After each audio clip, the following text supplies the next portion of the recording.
Ah, vai se foder. Mas eu tô, como é que é, pré-chat do Solado, tá brincando. Esse é o pré-chat. Vamos começar a fazer uma inovação, pré-chat gravado. Eu vi o Milionários, que, tipo, o Milionários errou todos os gols do mundo e o Palestino foi lá, fez um e acabou com o negócio. Patifou. É, então vamos lá. Muito tá. A gente tem que fazer com a Bia. Essa é uma introdução informal do Solada, comentando o pior da Libertadores da Sul-Americana. Ah, eu não falei, mas eu sempre falo muito obrigado pelo seu play, pela sua atenção. Esse é o Solada 33 giga 33, sua dose semanal de 93. 33, exatamente, grande cebolinha. A gente tem que a sua dose semanal de metal e futebol, mas essa semana não é tão metal. Então, isso é uma coisa que a gente já vai explicar um pouquinho. E sempre lembrando que a parte sonora da newsletter que você assina em solada.com.br. Eu sou o André Pazzi e, como sempre, estou acompanhado de Thiago Zuma. Aí, pessoal, Thiago Zuma falando aqui de São Paulo. Depois do calor da semana passada, está frio, distante. Não, estamos comemorando o frio. E amanhã vai Friou. estar calor de novo, então. Esquece, esquece, esquece, volta, volta. Vai. Como é que é? Esquece, volta, desculpa, a gente não quer bater sempre na mesma tecla, mas sim, só para não perder o costume, a tragédia continua, o negócio não passou, as medidas estão andando, a coisa está indo, mas a nhaca não passou.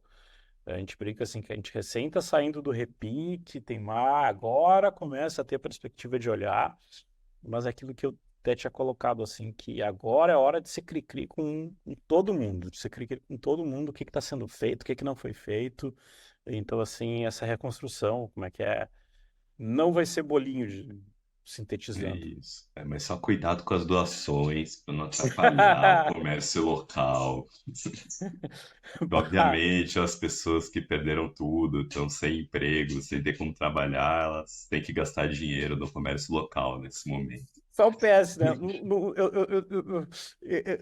Um detalhe para quem não é tão acostumado a, apesar do seu lado ser basicamente uma conversa nossa com nossos amigos, mas assim, até eu que sou um cara super cri-cri de fazer piada com gaúcho, assim, tipo, é um momento que, tipo, gaúcho não tá sendo contra gaúcho, o gremista tá elogiando o cara, o Ener Valencia, que vai lá levar rosa pras mães, tipo, tá todo mundo pegando junto, daí vem um negócio desse.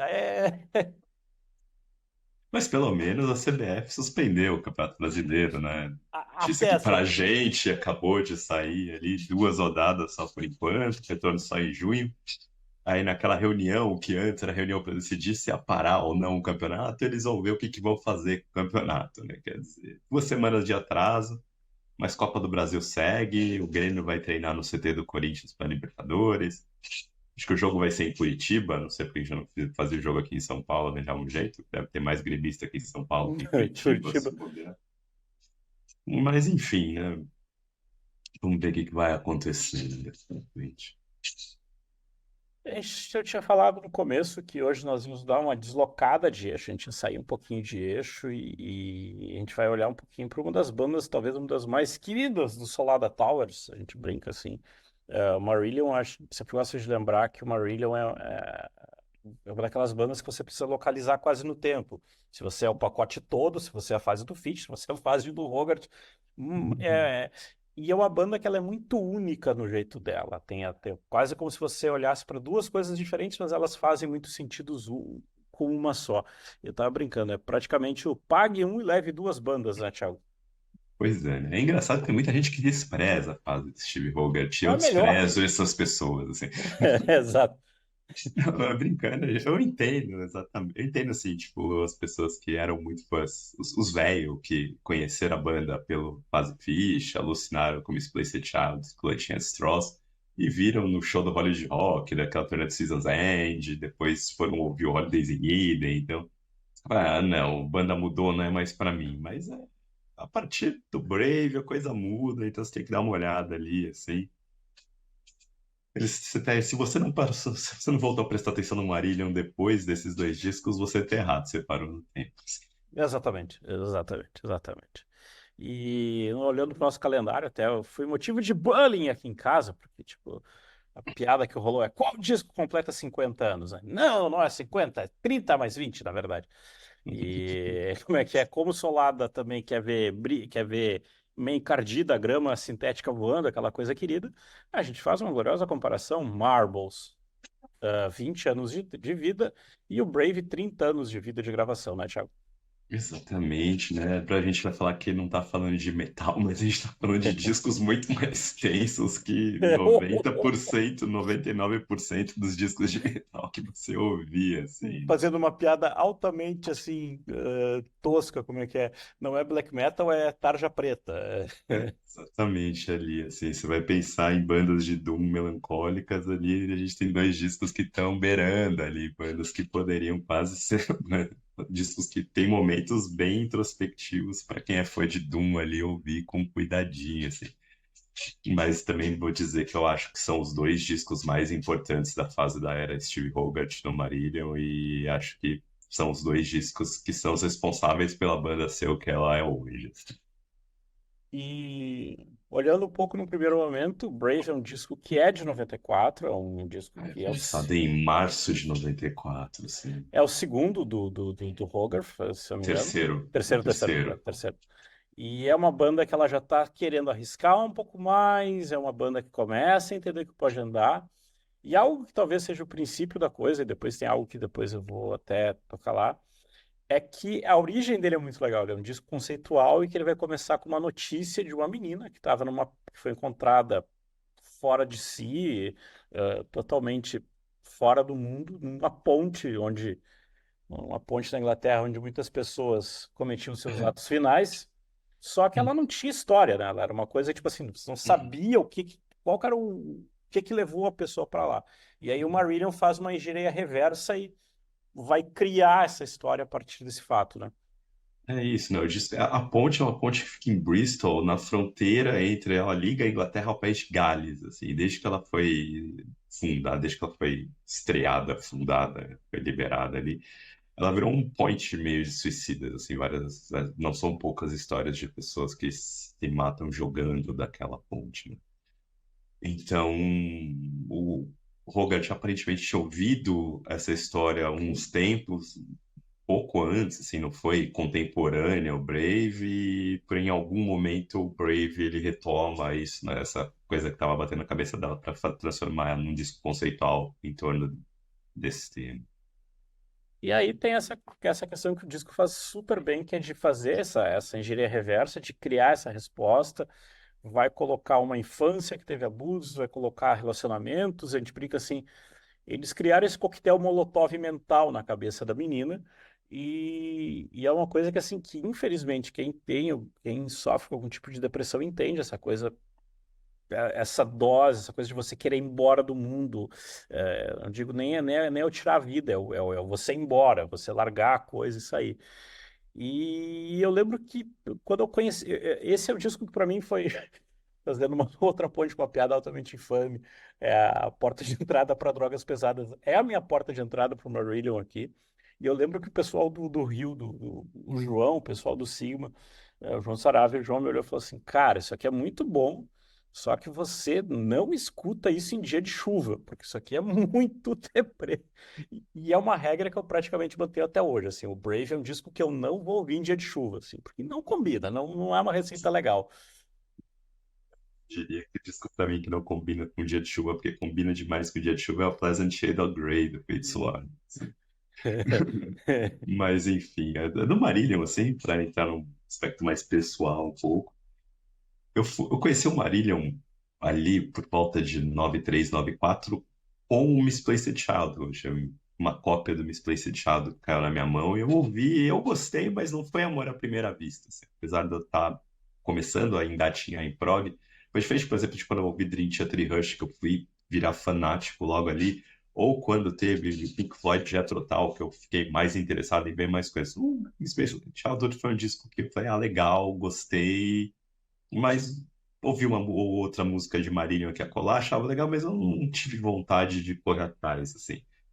Isso em 97, quando o Marillion veio na turnê do This Strange Engine para o Brasil, e ele toca em São Paulo, eu cogitei ir, porque era uma banda que me agradava, rock progressivo, vamos ver o que vai ser. E acabei meio que não indo, acho que foi junho que eles tocaram, de 97, e eu tava naquela época de, sabe, época de provas na faculdade, eu fazia 2 faculdades ao mesmo tempo, então era uma correria sem tamanho de entregar trabalho, estudar para a prova. Eu falei, não, deixa quieto, não vou. Se arrependimento matasse, né? A gente fala assim. Eu estaria em um cemitério qualquer. Pois é, que eu fui conhecer assim, e o Brave para mim acabou não sendo, talvez também uma porta de entrada, porque foi quando eu fui ouvir o Brave lá por 99 que eu ouvi e alucinei com o disco, foi nossa, assim, sabe? Foi coincidentemente o Brave, ele entrou na minha vida numa época que eu não me empolgava mais com Power Metal, assim, os discos novos de bandas de Power Metal não soavam mais, não faziam o que eu, não faziam o que faziam até 98, assim, que eu ouvi e me empolgava. Eu ouvia e começava a achar tudo meio mais do mesmo, tava procurando coisas diferentes para ouvir. E o Brave acaba meio que encaixando foi uma das coisas diferentes que eu peguei para ouvir ali. Eu alucinei, eu adorei o disco, adorei a vibe soturna dele, de ser depressivo, melancólico. Então, essa história bem densa dele, assim, e aí fez com que eu começasse a correr atrás de coisas do Marillion, a ouvir com mais atenção outros discos, assim. Então, dizer que naquela época eu não tinha muita ideia do que era fase Hogarth, fase Fish do Marillion ainda, assim, e eu, a partir do Brave, eu começo a entender isso mesmo. E é uma coisa também interessante colocar um pouco. Os dois, na verdade, a gente fazer um feedback de olhar para eles. E a própria gravação desse disco é um caso à parte, porque é aquela coisa, a banda foi para um castelo, a banda se refugiou, aquela clássica história do tipo assim, a banda se refugiou.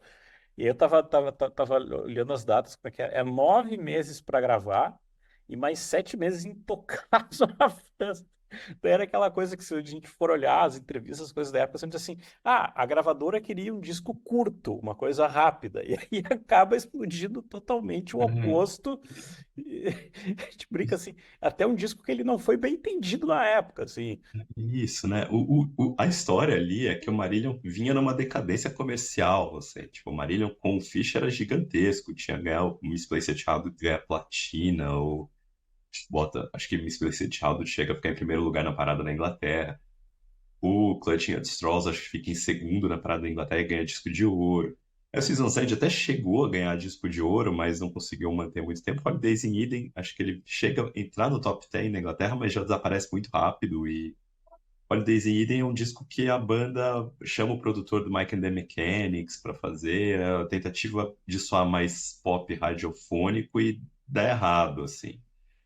E a gente vai pensar que o projeto que vai concluir no Brave começa em 93. Assim. E, assim, é uma época pós-grunge, o Nirvana já revolucionou as estruturas, a gravadora já mudou a equipe interna inteira, a EMI é britânica, né, que era a principal empregadora da Marillion naquela época. E arruma um novo A&R da banda. A&R é aquele cara que é o responsável por intermediar a relação entre os executivos da gravadora e os músicos, que é quem vai determinar os planos de lançamento, facilitar as coisas para o banda ou Cartola. dificultar. É o cartolão ali Ô, que. como é que é? VP de futebol. Exato. É. Então, e assim, e aí primeira primeiro problema que já dá ali nisso daí é que o valor de advances, né, a grana que a gravadora dá para dar adianta para a banda para gravar o disco, o Marillion foi lá e gastou tudo em equipamento no estúdio deles, que era o Hackett Club. E a gravadora já falou, pô, mas não era para isso. Eu disse assim, não, mas aí a gente vai ter equipamento, a gente vai poder gravar aqui, a gente vai economizar dinheiro nos próximos dias. Aí a gravadora já olha, putz, a gente tem que botar o cara. E a gravadora vai lá e acha um cara chamado Dave Megan para ser o produtor disso. Dave Megan tinha acabado de produzir uma banda de Manchester, que eu nunca ouvi falar, mas tinha feito um determinado sucesso na Inglaterra, assim, era uma banda ascendente. E aí, essa alternativa de região de Manchester, aquele do Cool Britannia começando a se formar, o Oasis e o Blur começando a ganhar alguma repercussão. Então, a ideia era tentar ver se conseguia encaixar o Marillion de alguma forma nessa cena, com um disco mais rápido, mais bruto e cru, assim, né? É, coitado, assim. É, só que não. Então, o problema que aconteceu disso daí é que o Dave Magri já conhecia o Marillion, porque ele trabalhou no estúdio em que a banda gravou Fugazi em 84. E aí um parêntese, né? Tipo, Fugazi em 84, Brave em 94. Quatro, exatamente. A banda gosta de ano com final 04, mas falhou em 2014, 2024. Então, o 2024 até agora. E aí, assim, né? Aí a banda, na hora de gravar o disco, descobriu um castelo na França ali que pertencia ao dono da IRS. A IRS era a gravadora deles nos Estados Unidos, que é do Stuart Copeland, que é irmão do Miles Copeland, baterista do Police. Não, Miles Copeland E irmão do Stuart. é isso. Seja um dos dois. Mas são irmãos, assim, e o dono da gravadora. E ele topou emprestar beleza, vocês querem gravar o disco no castelo? Vão aí. Eles levaram os equipamentos pro castelo, alugaram uma casinha pra morar lá e, pô, tá aí a sua gravação barata, né? Do tipo. Só que é a banda no castelo, começa a viajar com as ideias. Quando termina, eles têm que devolver o castelo depois de 3 meses. Nem metade disso está pronto. Aí eles vão se enfiar mais 4 meses no estúdio em Liverpool para fazer ali. Também não vão concluir, vão precisar de mais 2 depois ali para terminar, mixar. Então, assim, né? A gravadora ficou nada muito feliz, assim, né? E o Brave não foi um disco bem recebido na época. Foi até bem recebido, mas não fez sucesso. E ele não reverteu essa trajetória de queda de popularidade do Marillion, assim. Um disco conceitual sobre um tema ultra dark. Naquela era tudo para não dar certo, né? Eu discuti. E aí, no disco seguinte, a EMI meio que fala, ó, vocês têm aí, faz sucesso agora, senão vai dar ruim. Eles até fazem um pouco de sucesso com a Afraid of Sunlight, que tem a Beautiful, que acabou sendo um hitzinho menor ali. Também foi produzido pelo Dave Megan, mas aí termina, eles lançam o disco ao vivo Made Again e a gravadora dá o tchau. Esse tchau que a gravadora dá, o Marillion vai assinar depois com a Castle Records, que acabou aqui no Brasil, tendo uma boa... fez parceria com a Abril Music Isso. aqui, então acabou tendo bastante desses discos saíram no Brasil, mas como promoção na Inglaterra era péssima. Então, para o Marillion, que estava numa trajetória de popularidade decadente, esse período da Castle Music foi muito ruim para eles, assim. Então a banda resolveu tomar conta de tudo sozinha, né? Assim que acabou o contato com a Castle. Um PS, antes de entrar dessa última frase que falou, sempre brinco que a Castle tem um catálogo muito bom, tem os Motorhead, tem o Sabá, mas é um catálogo amaldiçoado no Brasil. Todo mundo que pega esse catálogo se dá mal. Pois é, né? Eles lançaram assim. Eu lembro que quando a Abril Music faliu aqui no Brasil, você conseguia encontrar esses discos em lugarzinhos assim por R$ 2. Eu comprei o meu Major Again por R$ 1,99. Novo.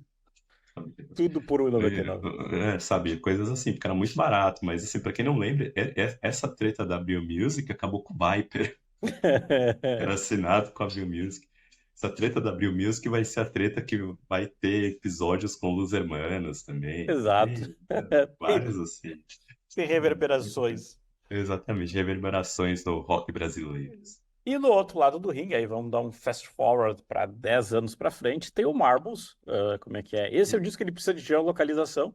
Se Uhum. ele é em São Paulo, ele é Bolas de Gude. Se ele é no Rio Grande do Sul, ele é Bolitas. Eu sempre digo assim que quando eu vou chamar ele, eu preciso lembrar que, tipo, Bolita é só no Rio Grande do Sul. Só que aí tem uma coisa que a gente vai lembrar, que assim, aí é que a banda já tá ciente de si, que o Thiago falou, entende o seu passo. Só que a contribuição do Marinho aqui, não menosprezando tudo que foi feito, eu estava lembrando, 2022 eles vão lançar Murder Machines, que é uma senhora música sobre a pandemia, mas no Barbos, em 2004, é onde a banda não vai fazer um movimento tão forte musical como Brave, depois eu sei que você vai falar, mas é onde a banda vira modelo para muita gente como a banda como free agent, a banda como um jogador freelance, a banda que ela diz assim, não, já que deu tudo errado, eu vou eu vou tomar conta, eu vou tocar meu negócio, eu vou virar tudo eu que toco. E aí, que nem você falou antes, essa coisa de olhar e pensar um pouquinho, a gente precisa voltar 2001 para um disco que eu vou provavelmente errar o nome mesmo colando, que eu sempre chamo como é que é o disco do Kenny do South Park, porque tem várias as cópias do Kenny do South Park, que é o, como é que é o Anoracnophobia, que é um disco, Anoracnofobia, isso. Thanks a lot, bah, esse aí, esse trava-língua bonito. E ele é um disco que o Marillion. Oi? Eh, e, Nossa. e esse é o disco que o Marillion faz um salto no escuro, que o Marillion pega e diz assim, não, é o seguinte, ó, deu tudo errado, complicou pra caramba, então é o seguinte, vamos fazer uma coisa, Fanbase, vocês topam comprar o disco antes? É muito engraçado, porque quando isso surge, Radiohead depois faz isso, Neil Morse faz isso, nada mais é que a rifa que os caras faziam um bom tempo atrás. Você passava o vale, não rifa, perdão. Você passava o vale e, me ajuda a comprar meu disco. É uma prática que tem super Uhum. coisa. Só que o Marillion foi usar a internet. E aí a fanbase responde muito bem. Eu lembro se sendo 13 mil pré-orders, uma coisa assim, que dá pé. Esse disco ele fica, como é que é? Ele é um disco que eles, aí o Marillion entende aqui que talvez a história, como é que é? Eu vou dar update antes da hora para o público e eu vou colocar o nome no Thanks To. Que isso é uma coisa muito besta, mas todo, como é que é? Todo, todo fãzão de banda sempre todo não, mas ok. Sempre quando a gente é muito fã de uma banda, a gente sempre vai olhar os thanks to do álbum. Pra que eles estão agradecendo agora? Quem que ele agradeceu? Agradeceu a esposa, agradeceu o empresário. Falar, se há jovens ouvindo esse programa, assim, existe uma coisa que chamava discos, assim, que seja CD, seja vinil, que vinha com um troço que chamava encarte. Dentro Cat. desse encarte, tinha uma parte que era uma sessão de agradecimentos, assim. Nessa sessão de agradecimentos, pode falar, eles estão agradecendo, mas não, porque pra gente, numa época de informação rara, assim, agradecimentos tinha bandas que você descobria por causa de estar em agradecimentos dessas listas, nome de pessoas que você ia saber, músicos que depois iam estar em outras bandas ali. Então, tipo, era uma questão que quando você tinha um disco para ouvir, você queria que você tinha comprado, você consumia cada mínimo detalhe da Exato, capa, do exato. encarte, de tudo que ele tivesse lá dentro.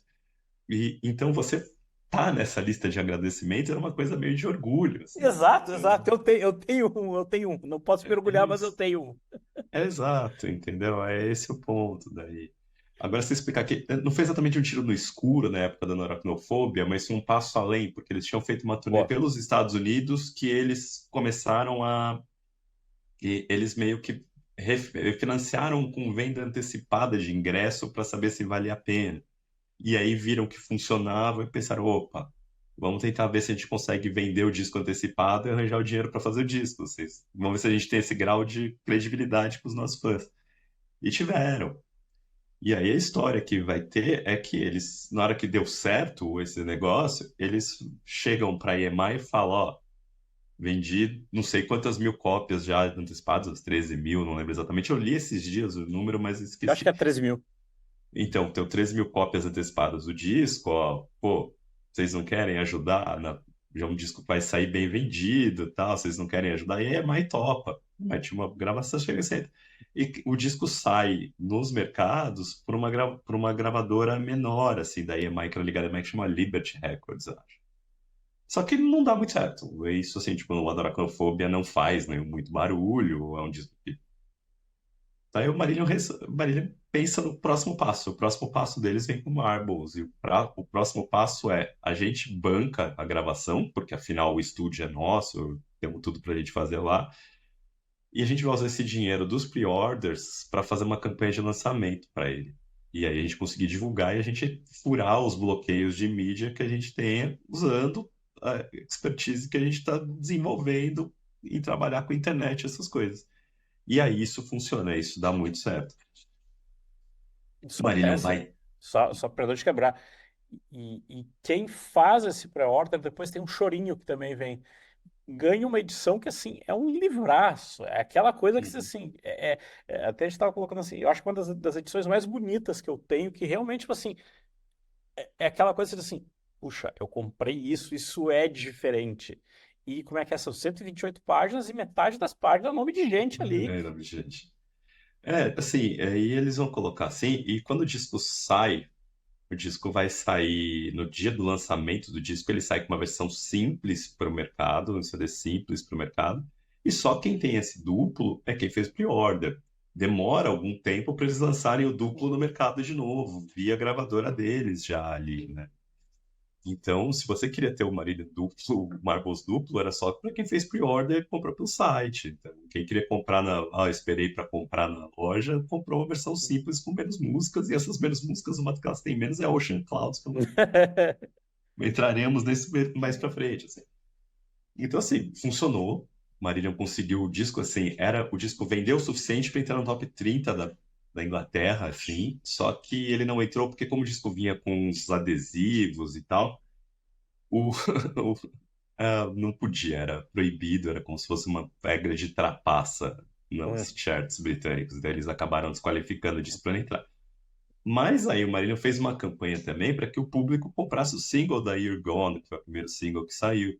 E esse single entra no top 10 da Inglaterra, que era uma coisa que não acontecia com o Marillion desde 87, foi comunicado com Fish ainda. Então, nada do Season's End, mesmo se você pegar Easter, nenhuma dessas músicas, Cover My Eyes, nenhuma dessas músicas que são muito ultra pop do Marillion conseguiram chegar perto do que eles conseguiram fazer com You're Gone. Então, assim, e aí esse disco tem uma doidice, que é o disco, a banda gravou o disco, pagou toda a gravação do disco, e a banda endoideceu, né, com um monte de música para fazer, a banda é inspirada naquele momento. Quem produz o disco é o Dave Megan, que é um retornado Dave Megan. Dave Megan tinha voltado a trabalhar com a banda no Anorachnofobia e trabalha com a banda ali de novo, mas a banda se atrasa tanto nos próprios deadlines deles que desenvolveram todos os planos de lançamento, então eles não podiam atrasar, que no final quem acaba mixando são 3 pessoas que mixam o disco. O Dave Megan algumas músicas. A maioria das músicas é mixada pelo Steve Hunter, que vai virar o produtor in-house da Hackett Records, da Hackett Club. Então ele vai fazer todos os remasters posteriores, todas as mixagens e produções posteriores do Marília. E também tem o Steven Wilson também, acaba participando de 2 músicas ele mixa. E aí o Steven Wilson já tinha produzido o Marillion.com de 1999, Marillion.com. Aquela Exatamente. época daquele ano de início de internet que todo mundo tinha um disco.com, assim, até o Amado Batista. Exatamente, exatamente. O meu endereço está na internet. Clique para amado@.com. Eu sempre fico bravo com amado@.com, mas tudo bem. Exatamente. Volta. Então é isso, né? Steven Wilson já tinha uma ligação ali, né? Só peço, eu precisava desse momento depois de tanto estresse em Rio Grande do Sul, eu precisava dessa conexão Marília Amado Batista. Isso acabou pagando o solado, tudo que a gente fez até hoje por essa conexão.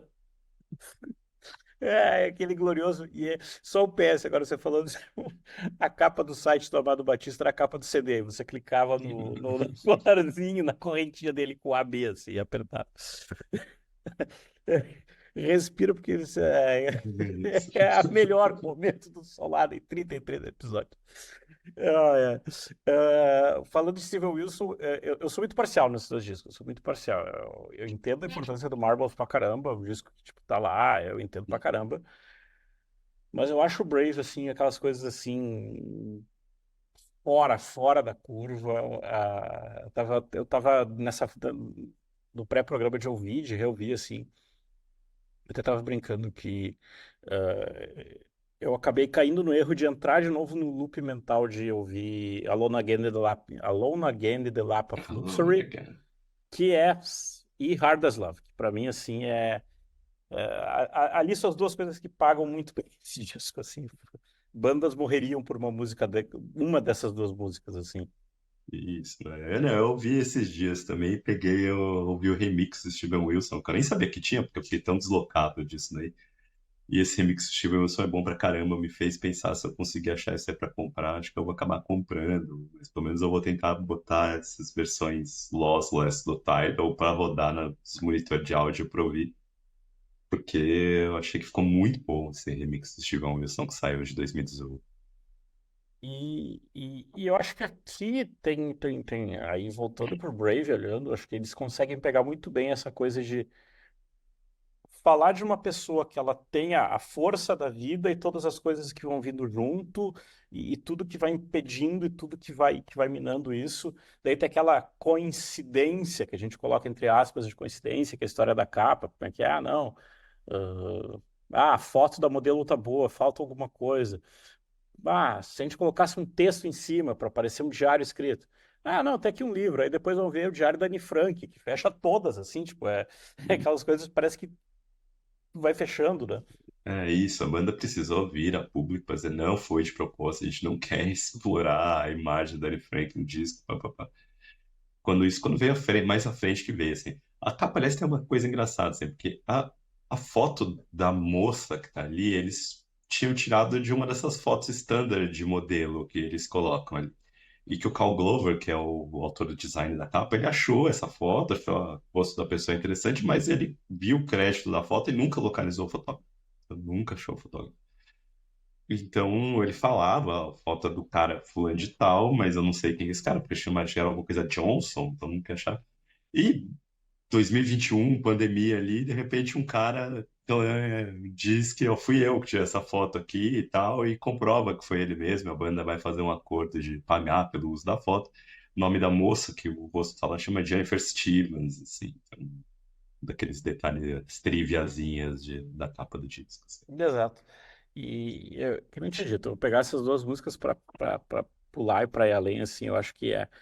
Esse você falou do mix de Steven Wilson, ok. Truth to be said, o mix é Não que bom o mesmo. mix original seja ruim, o mix original é sensacional, desculpa, tem Exatamente. defeitos, assim, que eu achei que o mix de Will são muito bom, detalhes que eu nunca tinha prestado atenção do disco, ele conseguiu fazer soar coerente, assim, então, Como é que é? não foi só achei coisinhas, é do tipo, porra, tem isso Não. aqui na música e faz sentido ter isso aqui na música.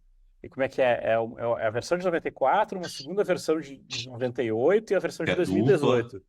então, a de 98 eu tenho, que é a versão que eu tenho, que é a versão dupla, que tem no lado, tem várias, acho que tem uns 20 minutos deles capturando som, é Exato. doido, assim, mas é legal. E aqui eu acho que assim, aqui, a gente falando de coisas, de coisas pequenas, como é que é o disco que tinha um final que você podia escolher, se você queria o final em aberto mais triste, um outro final não tão triste. Mas é uma aqui eu gosto de olhar pro Brave, porque assim, é onde o Marillion entende aquela coisa de criando um clima, repetindo, usando um leitmotiv, vai repetindo, repetindo. Só que ele sabe a hora de tornar aquilo, e de que uma coisa que a gente falou, não lembro qual episódio foi, a ideia de explodir, a ideia de vai explodir. Eu acho que a Alone Again vai fazer isso, e é uma coisa que Hard as Love é quase o oposto, porque Hard as Love já entra meio. Uhum. Mas a Alone Again, ela vai te cozinhando, de repente explode aquele Alone Again. E acho que aqui é a hora que ele, uma expressão que tu gosta de falar, aquela hora que ele traz a banda junto, aquela hora que o Hogarth traz assim, vem comigo, vem comigo.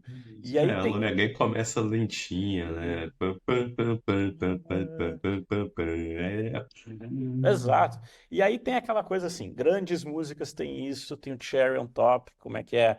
Lá no final tem uma referência para Sylvia Plath, então assim, é aquela coisa assim da super antena, de um cara super antenado que da banda colocando os detalhes que você olha e diz assim, tá, mas aqui tem uma ligação com outro, uma outra coisa super importante, com uma outra ideia, e que aí vai ser o poema que, como é que é?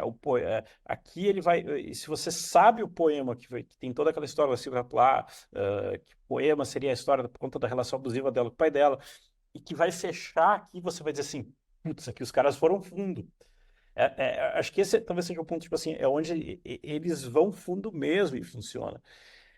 E aí, para mim, a outra que eu coloquei, que eu sempre vou colocar que eu tenho uma. Eu sempre brinco assim, que para mim, Marillion são três músicas. Acabou entrando a Murder Machines ultimamente. Mas é Hard as Love, Alone Again e Cover My Eyes, que eu acho uma senhora música. Mas Hard as Love, que aqui tá. Como é que. Acho que tem uma entrevista do Hogarth falando. Que diz assim: essa aqui é uma versão meio obsessiva da música. Ela é elétrica, ela é rápida. Só que quando ela vai pro palco e depois que o tempo ela vira. E como é que é, já que tu fez conexões absurdas, essa semana eu tava numa fase de reouvir Engenheiros do Havaí. Isso é uma coisa que Humberto Gessinger faz muito bem. Pegar uma música que ela tá de um jeito e virar ela ao vivo de uma outra forma. E Hard as Love vai virar uma outra coisa. Você vai dizer assim, tem essa versão dessa época, mas com o tempo ela foi ficando uma versão muito mais emotiva e muito mais. Uma primeira camada é leve, mas ela é muito mais densa se a gente parar para pensar. Então, eu acho que aquela versão do acústico, que ela é bem stripped down, assim, bem despida de tudo, que mostra quão forte que a música era, assim, né? Mas, assim, eu, do Brave, assim, eu acho que tem dois grandes momentos do Brave, que é a Living with the Big Lie e a Great Escape, que são o início absurdamente caótico e o grande finale do disco, assim. Não dá pra falar do Brave pra mim sem essas duas grandes músicas, assim. Aí a Great Escape foi uma das primeiras músicas que eles compuseram, mas a Living with the Big Lie foi de onde eles começaram a desenvolver a ideia do conceito. É um detalhe, assim. Eles falam do Live Up the Big Lie, a letra do Hogarth é uma letra sobre como a humanidade tem uma certa capacidade de se habituando a tragédias, sabe? Se habituando a coisas ruins, tipo, da primeira vez é ruim, da segunda vez é ok, da terceira vez você nem percebe o que está acontecendo. O famoso, E como é que é? Vou aquecendo aos poucos a água da panela. isso, né? Tipo a morte do sapo, né? Que você vai Exato. ficando ali. Então, mas ele vai falando como as coisas estão normalizando, e aí surge na cabeça dele, daí, e se eu for fazer um disco sobre alguém que não aceita isso com essa normalização, que tem dificuldade de lidar com isso? E aí vem a ideia da menina, tá? E aí surge a ideia de transformar isso num disco conceitual, e a banda engata, assim, eu, tipo, acho a música Brave, eu acho essa música sensacional, assim, eu tava falando dos detalhes ali, a Live of the Big Lie, tem detalhes na música ali, no remix do Steve Wilson, que acho que vale a pena. Bota um fone de ouvido bom e vai ouvir que tem coisas ali que eu nunca tinha prestado atenção e eu ouço disso tem 20 anos ali. Ouço pra caramba esse disco. Então, aí começando a fazer a transição. Agora eu não sei dizer pra mim se eu gosto mais do Brave ou do Marbles. E aí, se a gente vai entrar nesse ponto. Porque pra mim é meio que comparar o Operation Mindcrime com Promised Land do Queen's assim, de certa forma. Apesar de achar que o Marbles é melhor que o Operation Mindcrime e o Brave é melhor que o Operation Mindcrime, Brave é um conceitual que diz mais pra mim do que o Operation Mindcrime diz. Então, assim, obviamente, não sendo daquilo. Mas é como você pegar um disco que é um disco conceitual e que ele tem letras muito importantes e tal, tal, mas ele funciona no disco conceitual, e aí você pega o Marbles, que tem um outro tipo de approach lírico e approach musical, mas principalmente lírico, são letras que significam muito mais para mim hoje em dia. Eu ouço as letras do Marbles e são letras que a identificação é muito maior. Né? Tipo, a história do Brave é uma história que me angustia enquanto eu ouço o disco, que ele te Porra! leva pro dark place total ali. O Hogarth entrega essa interpretação, por mais que ele termine com Made Again, que é um jeito otimista de terminar ali, de você enxergar o mundo de uma outra forma a partir ou um evento catártico ou uma catástrofe, você escolhe o final que você quiser ali, depois de Falling from the Moon. E, sim, Marbles não. Marbles, as temáticas líricas confessionais do Hogarth, inclusive saiu um videozinho dos 20 anos do Marbles que o Marinho colocou. E o Hogarth fala disso, assim, que a partir do Afraid of Sunlight ele começa a ter um approach muito mais confessional para as letras. E agora ele tá tendo problema porque ele acha que já acabaram as coisas que ele tem para confessar. Mas o Marbles sim, ele tem essa situação. E o Marbles, para mim, o Brave foi um disco que eu ouvi ali em 99, muito claro, assim, quando que eu ouvi o Marbles. E o Brave, eu não ouvi o Brave em 99, o Marbles, eu não ouvi ele logo que saiu, em maio de 2004. Eu estava muito focado, porque eu ia viajar para Europa pela primeira vez para cobrir festival, então eu estava muito nessa lógica, assim. Então foi só quando eu voltei meio. Eu tava numa fase meio de saco cheio de metal, e quando eu volto com a cabeça ouvindo uns rock de velho, no negócio do Sweden Rock, assim, apesar de eu ter visto o Judas Priest lá e tal. E aí eu boto Marbles pra ouvir pela primeira vez com alguma atenção e vira uma obsessão naquele momento. Eu ouço aquele disco assim, a Ocean Clouds e a Neverland eram músicas que assim eu tinha baixado, o disco não tinha comprado, fui comprar só depois quando saiu a versão dupla no online, que eu comprei daí direto da Racket Records. Mas eu pegava o MP3zinho lá no Winamp e eu deixava as duas em repeat, sabe? Assim, ok, você ouvir as duas, a sequência é meia hora da sua vida que você colocando. Exato. Você ouviu em repeat as duas, passou uma hora. Mas eu passava tardes só ouvindo essas duas músicas sem parar por muito tempo, assim. Me lembro, e aí fazendo uma lembrança fazendo recordação do Thiago Sarques, que na época eu conversava com ele, e ele era uma das pessoas que você não ouviu o Marble direito, ainda você tem que ouvir o Marble direito. Você não ouviu o Marble direito, ele. E aí dá pra dizer que eu acho que era o letrista favorito do Thiago era o Steve Ó, Hogarth. Assim, um dos discos do coração dele era Afraid of Sunlight, e muito pelas letras confissionais do Steve Hogarth, assim. Então, bom, sim, coisas de shows do Marillion, eu sempre via e mandava mensagens SMS para ele nos momentos, assim. E às vezes, quando o celular permitia ou a câmera permitia, eu gravava partezinhas e mandava só para ele, depois essas partezinhas estavam gravadas, assim. A gente tinha uma relação muito próxima por causa de Marillion, assim. Agora, se a gente vai comparar a importância para a banda em si, o Brave é o Marillion do Hogarth nascendo, posso até exato. dizer dessa forma. Tipo, o Seasons End e o Holidays in Eden são uma espécie, não vou dizer nem que são transições, mas é tipo, o Hogarth é um elemento estranho numa banda fazendo sucesso. E aí ele é um elemento que ele não sabe lidar ainda, ele não sabe, ele compõe e ele lida com as composições de forma diferente. Ele diz que a banda era muito demorada nos arranjos e ele era um cara que queria fazer tudo rápido, porque ele tinha experiências de música mais pop. E a gravadora achava que por ele ter esse background mais pop, ele seria ótimo para que o Marillion conseguisse ter essa sensibilidade pop para fazer sucesso. E no Brave, o Marillion meio que falece numa nova formação. Tipo, o Hogarth entende o Marillion entende o Hogarth, e o Dave Megan é muito importante para isso, porque chega no momento que o Hogarth está bravo com a demora para o disco sair, então o Hogarth é um dos caras que não está tão feliz com aquela demora toda. O Dave Megan fala para ele: olha, a gente pode lançar um disco muito bom, ou a gente pode lançar uma obra-prima de banda. O que que você prefere? Daí ele falou, opa. Então aí ele entende, tipo, como que funcionava aquele jeito do Marília de compor, do nível de atenção de detalhes, nível de coisas. E o Hogarth parece que entende a forma para funcionar, e isso dá uma nova vida para o Marillion, que é essa vida que vai chegar. O Marbles já chega num momento do Marillion que eu acho que talvez o Marillion tivesse com a reputação abalada. Assim. Não entre os fãs. Os fãs da banda nunca questionaram a credibilidade prog da banda. Quem era fã da banda sabia. Se ouvir Strange Engine, tem músicas longas ali, tem Marillion.com, Marillion.com, tem Interior Lulu, que é uma música toda quebrada, complicadíssima, assim. Arachnophobia tem This is the First 20th Century, que tem várias. Eu acho que para quem acompanhava a banda, a credibilidade progressiva dela nunca teve. Exato. Só que o fato da banda ter conseguido repercussão e chamar atenção com o disco, e aí entregar um disco duplo, com 3 músicas de mais de 10 minutos, com uma suitezinha que vai se repetindo, acaba servindo do tipo, opa, ó um disco de rock progressivo do Marillion aqui, como se os outros anteriores não fossem, mas aí volta, como se E tudo se perdão te, realinhasse mas naquele isso, momento. e perdão te quebrar.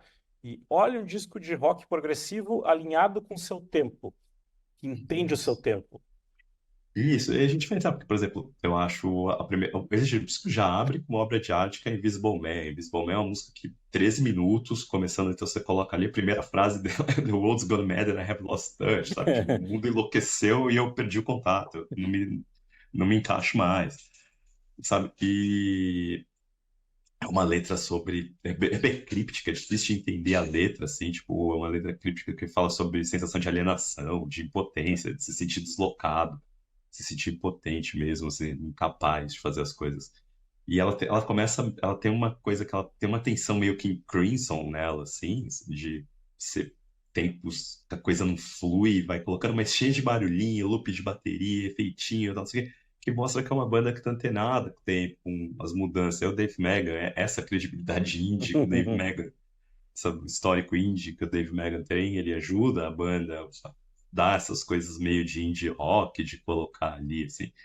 E aí, assim, eu acho que tem ali no meio, numa das transições da banda, uma transição feita para um solinho do Steve Hawtrey ali, que é lindo, lindo, assim, daqueles curtinhos que é Gilmour puro, assim.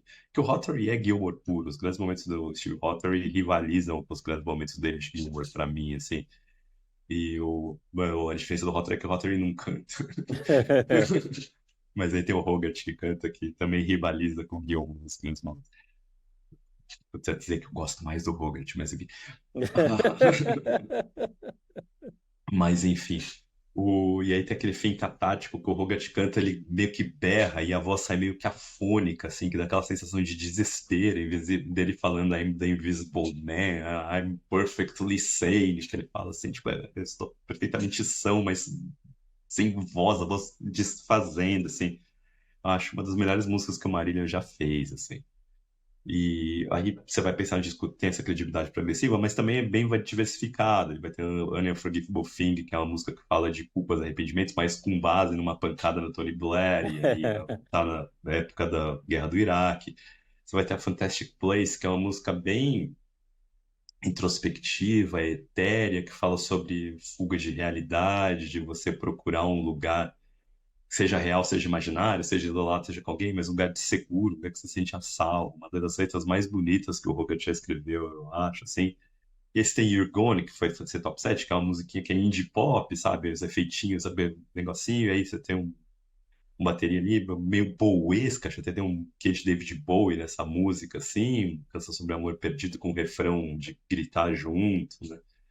E aí você tem a Drilling Rose, que é mais psicodélica, assim, um pouco pesada, mais psicodélica. Você tem a The Damage, que é completamente Beatlesque.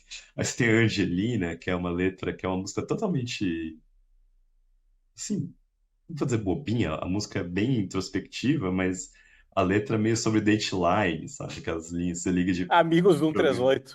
138. Que eu sei exatamente, que você liga ali para ouvir Diz que alguma amizade. pessoa. Diz que amizade não exatamente, né? Diz que Oi.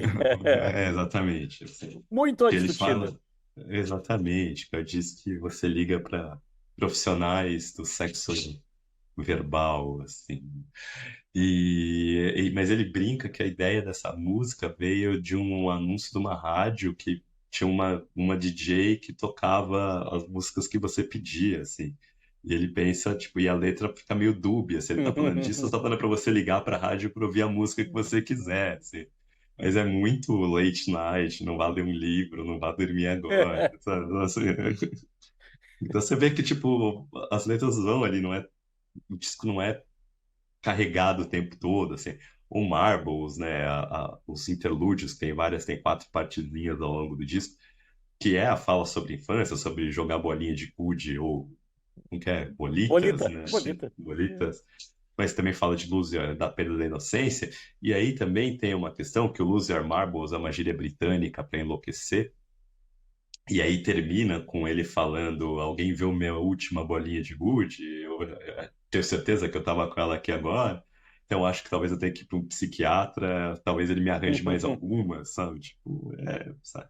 Tem ali. E aí você tem dois épicos fechando um cada CD ali, que são as duas músicas que eu fiquei ouvindo em loop. A Ocean's Cloud, a Ocean Cloud, Ocean Cloud. É, ela foi dedicada a um cara que chama Donald Allen, que ele foi um cara que remou de bote das costas do Atlântico, das duas, de ida e volta da Europa para as Américas, de remo, assim. Então, mas é uma letra que fala de fuga, de você sair, de você procurar sair da sociedade também, o Invisible Man. É um tema que vai ser recorrente ao longo do disco, essa sensação de deslocar, sabe, de desencanar do mundo, nesse caso de viver as próprias regras. E aí o Hogarth, né, fala ali, né, tipo, que todas as letras do Marbles ele coloca passagens autobiográficas, alguns casos mais escancaradas, algumas não. E aí, numa história de navegador, música de 17 minutos, cheia de contratempo, com tempestades, com música sobe, com música desce, navegador abandonando todos os garotos e garotas do mundo para ficar na sua doce nuvem oceânica. Ele chega uma hora que o Hogarth mete uma questão do trauma pessoal dele com o professor de educação física, assim, quando ele foi humilhado na aula de educação física. Então tem muitas dessas coisinhas. E a outra música é Neverland. Neverland parece ter uma votação recente de fãs do Marillion, assim, que ganhou como a música preferida da maioria dos fãs do Marillion. E não é à toa, ela é High Hopes do Marillion. Então, o solo do Rotary é um solo de chorar de nível High Hopes solo do Gilmour. Você ouvir em posição fetal ali. Mas ela já começa com uma introdução no piano do Mark Kelly com o Hogarth cantando, assim. Isso é muito bonito. A letra tem várias, cheia de referências ao Peter Pan, assim, mais uma vez falando de fuga de realidade, de tentar procurar só Neverland ali. Aí é numa canção de amor, de você ter a pessoa que te ajuda, das situações. E ela chega numa fase, na parte final dela, que é a parte final do disco, que ela vai fazendo os efeitos vocais, a letra em assonâncias e repetições, e a coisa vai subindo, evoluindo, com o instrumental acompanhando um negócio fica até meio shoegaze ali, de certa forma, mostrando esse Marília antenado com coisas Exato. não progressivos dos anos 70, um progressivo moderno para colocar ali. Então, isso acaba significando, assim, sabe? Tipo, ele fala uma daquelas partes assim, I wanna be someone, someone would want to be. Na verdade, ele tá se colocando com uma posição crítica da posição das pessoas que idolatram ele, do tipo, eu gostaria de ser essa pessoa que as pessoas gostariam que eu fosse, sabe? Do tipo, eu não queria ter todos esses defeitos que eu tenho, eu não queria ter todos esses problemas, mas sabe, tipo, é uma das letras, música sensacional, é sensacional. E aí a gente fecha que a questão do Marbles, pra mim, é essa questão de identificação, de você ouvir as letras, assim, e sabe, você ouve, você coloca várias daquelas letras e em alguns momentos você ouve e você se sente como se tivesse sido escrita para você, sabe? E- É ótimo e péssimo em alguns momentos. Exatamente. Enfim, por isso que acaba sendo Marbles talvez um disco que eu volte mais a ouvir, não, se não inteiro, porque é um disco duplo, complicado, mas essas músicas, eu volto ao Ocean Cloud e a Neverland eu volto toda hora, e nos shows são. A Neverland nos shows são momentos sempre de lindos, assim, de catarse. Como quando o Marina toca Great Escape ao vivo também, é um grande momento de catarse, assim, né? E, assim, eu lembro quando eu fui, a primeira vez que eu vi Marília foi em Munique, em 2007. E eles tocaram Ocean Cloud inteira, que eles não costumavam tocar. E aí eu lembro eu cheguei de volta no Albergue em Munique, peguei o e-mail e mandei um e-mail pro Thiago, eles tocaram Ocean Cloud inteira. Só mandei assim. Quando eu voltou, ele só mandou com uma foto tipo, vai se for, nossa, desgraçado. O, eu vou colocar uma, até vou fazer como é que é interativo aqui. Como é que é? Não, tava interativo para outro detalhe, mas eu vou pegar aqui. Esporte interativo, vamos começar a gritar, aceitar. Exatamente. Eu vi o Marillion só uma vez, que foi das duas. Foram duas vezes para Porto Alegre, e aí eles tocaram em 2012. E, aquelas coisas que você estava falando. Acho que eu falei antes da gravação, não está gravado. Que o meu Brave eu emprestei para um casal de amigos que tava lá em Porto Alegre e são fãs de Marillion e falando, pá, a gente não tem nada para autografar. Eu falei, pega o meu Brave. Então, e meu Brave ficou. Mas é amizade mesmo. E esse show de 2012 no Teatro do Bourbon é um show que para mim é muito especial, porque assim, olha, dava para fazer um campeonato de bicicross dentro do Teatro do Bourbon. Porque era assim, era pouca gente mesmo. E era uma coisa que assim, era a plateia, era a fila VIP, com os fãs ali, Uhum. um certo número. Atrás, seria tipo quase da plateia alta, indo assim, um vazio, entende? Se você quisesse pegar duas bicicletas e começar a andar ali, você podia postar corrida. E mais uns gatos pingados lá atrás, tipo mezanino. E eu nunca vou me esquecer que, assim, a banda entregou um show absurdamente profissional. Se era aquelas coisas assim, como é que vocês assim, bah, hoje os caras olharam para aquela plateia e falaram assim, tipo, a gente não vai. Bah, hoje o show é ruim. E era aquela tour que o Roger, eu nunca me esqueço que ele começa o show pelo lado do palco. O Teatro do Bourbon, ele tem Uhum. meio umas galerias altas, assim. Então ele começa o show não entrando no palco, ele entra pelo lado do teatro. E foi uma coisa que todo mundo, cara, ele tá cantando aqui. E aí aquilo ficou até hoje na minha cabeça, assim, como exemplo, tipo assim, tá, tem esses gatos pingados aqui, mas justamente por ser esses gatos pingados que eu vou fazer o troço mais massa. Eu vou fazer, eu vou dar o meu melhor, assim. Então, ficou meio isso na minha cabeça, assim, esse exemplo, assim, do Marília, uma coisa meio maluca, assim. Então, eu vi o Marília, a primeira vez que eu vi foi essa vez em Munique, na turnê do Summer Else, assim, eu tava desesperado pra ver depois do Marbles, assim, então precisava ver, e aí foi a turnê do Summer Else que é o disco seguinte, né? Primeiro produzido pelo Steve Hunter. Steve Hunter, não, nem lembro agora se é Mike Hunter. Mike Hunter. E que é um disco um pouco mais pop do Marília. Não mais pop, mas de músicas mais curtas, sabe? Uhum. Mais direto ao ponto.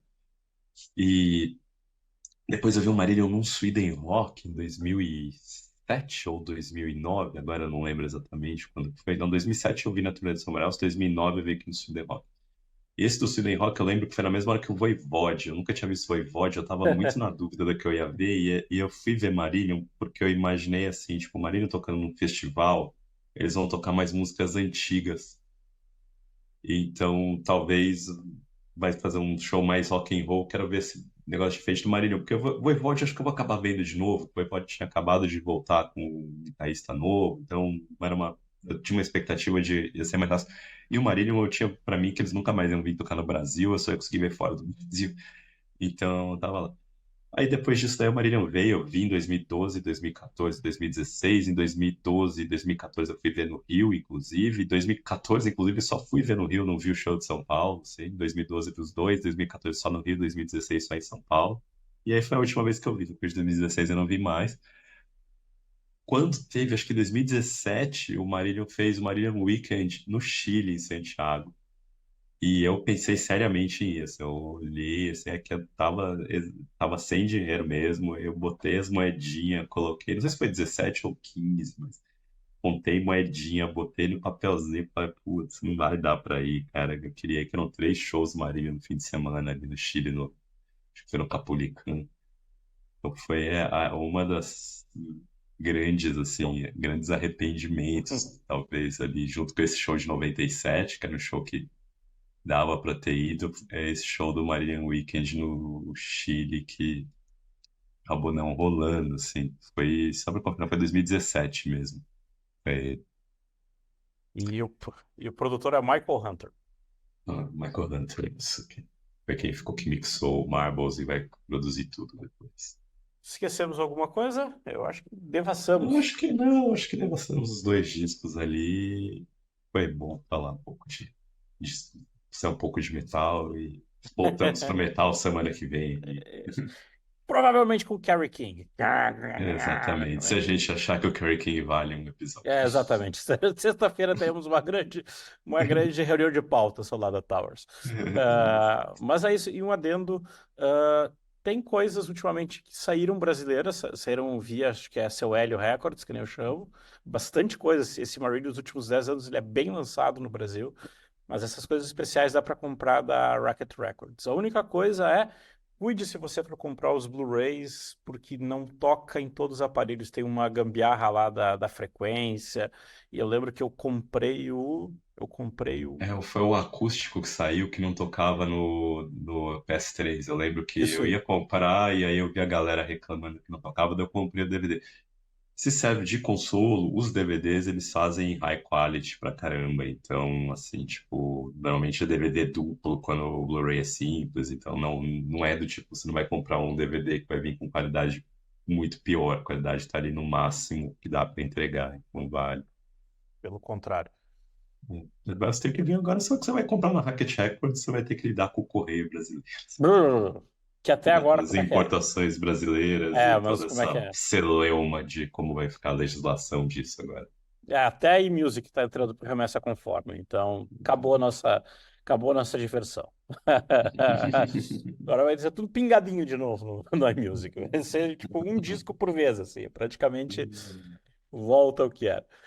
Mas é isso, pessoal. Muito obrigado. A gente acabou passando, mas hoje estava precisando desse programa, então assim foi muito massa. Nos Nossa vemos. newsletter tá na internet, amado@porto.com. Genial, cara. Lembro que teve essa grande coisa na internet, assim. Eu lembro que essa época, eu acho que eu tenho da foto disso. Eu fiz época de RBS, eu fiz a gente fez um, cara, a gente fez Ah, chat, teve um chat com o Amado Batista. Então, tipo assim, coisas malucas do passado, assim. Isso aí, gente. Obrigado Ah, pela sua atenção. isso. Abraço. Abração, até semana que vem. Obrigado.